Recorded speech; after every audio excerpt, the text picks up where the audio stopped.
کراچی میں بارشوں کے بعد سیاسی ماحول گرم۔ وزیر اعظم عمران خان 3 ستمبر کو کراچی پہنچیں گے۔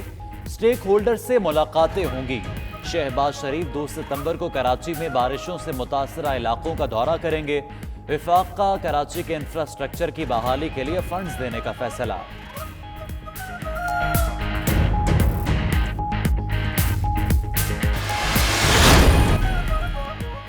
پاک آرمی کی کراچی میں بارش سے متاثرہ علاقوں میں امدادی سرگرمیاں جاری۔ ISPR کے مطابق آرمی انجینئرز نے گزری انڈر پاس بھی کلیئر کر دیا۔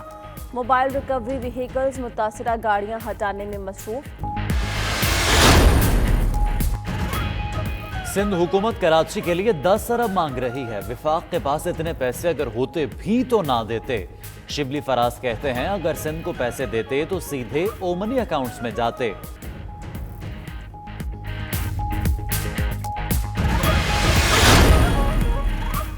وزیر اعظم عمران خان آج لاہور کا دورہ کریں گے۔ ذرائع کے مطابق وزیر اعظم لاہور میں اہم اجلاسوں کی صدارت کریں گے۔ ارکان اسمبلی اور بیوروکریسی سے بھی ملاقاتیں ہوں گی۔ پنجاب کے ترقیاتی منصوبوں اور حکومت کی 2 سالہ کارکردگی پر بریفنگ دی جائے گی۔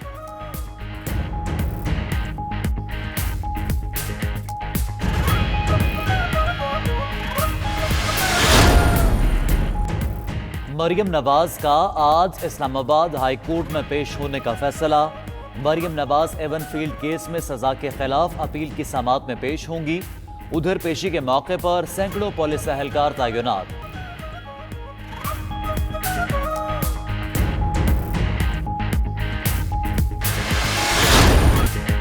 موجودہ حالات میں عوام پر بوجھ نہیں ڈالا جا سکتا۔ وزیر اعظم نے پیٹرولیم قیمتیں بڑھانے کی سمری مسترد کر دی۔ ذرائع کے مطابق اوگرا نے پیٹرول 9 روپے 71 پیسے اور ہائی سپیڈ ڈیزل 9.5 روپے لیٹر مہنگا کرنے کی سفارش کی تھی۔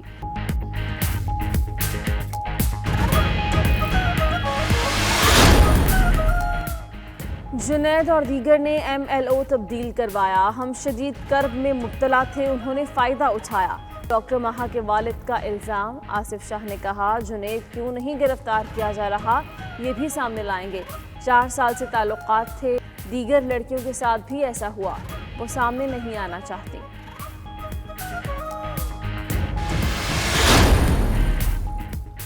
سعودی عرب کے سفیر نواف بن سعید المالکی کی وزیر خارجہ شاہ محمود قریشی سے ملاقات۔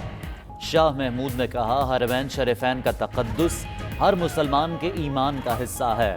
پاکستان سعودی عرب کی علاقائی سالمیت کے تحفظ کے لیے شانہ بشانہ کھڑا ہوگا۔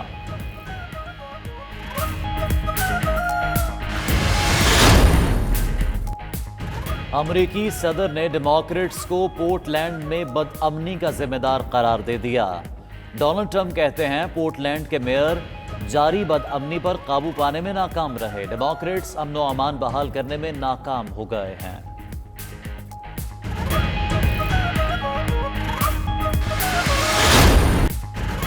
پاکستان اور انگلینڈ کی ٹیمز تیسرے T20 میں آج مد مقابل ہوں گی۔ محمد عامر انفٹ، وہاب ریاض یا حیدر علی کی شمولیت کا امکان۔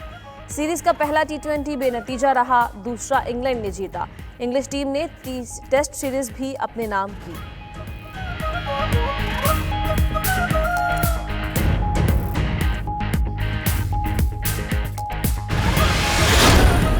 اور tour de France cycle race کا تیسرا مرحلہ آسٹریلیا کے کیلب ایوان نے جیت لیا۔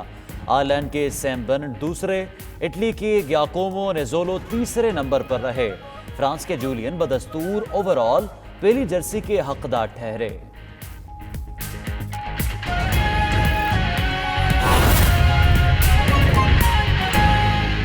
جمع ہو جائے اور 5 سال پہلے چوری کی ہو تو وہ اس کا حساب نہ لیا جائے، تو یہ تمام تر چیزیں جو کہ وہ مانگ رہے ہیں، آپ اگر دیکھیں انہوں نے پاکستان کی پوری سیاست کو، پاکستان کی پوری جو اس وقت ہمارے جو ایک بجائے اس کے کہ وہ مشورہ دیں، بجائے اس کے کہ وہ کچھ اپنا پروگرام لے کے آئیں، ان کی نیگیٹو سیاست جس میں کہ کبھی APC جو کہ ہونی نہیں ہے، اگر ہوئی بھی تو ایک بس علامتی سی ہوگی، اس میں کوئی پوٹینشیل کو نظر نہیں آتا۔ ایک دوسرے کے خلاف ان کی بدنیتی ہیں، ایک دوسرے سے ملنا نہیں چاہتا۔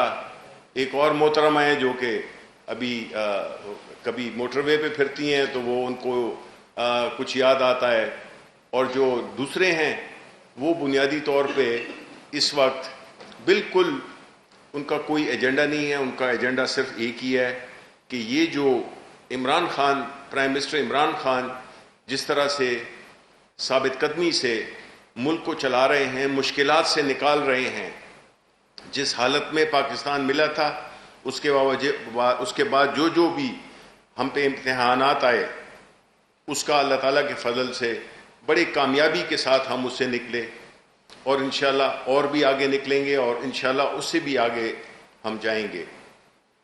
جبکہ اپوزیشن کا جو سب سے اس وقت جو ایک آبجیکٹو ہے وہ ہے کہ کسی نہ کسی طرح سے یہ حکومت فیل ہو جائے. ان کو پاکستان کے عوام سے کوئی دلچسپی نہیں ہے، وہ ہم نے دیکھ لیا ہے پچھلے کتنے برسوں میں.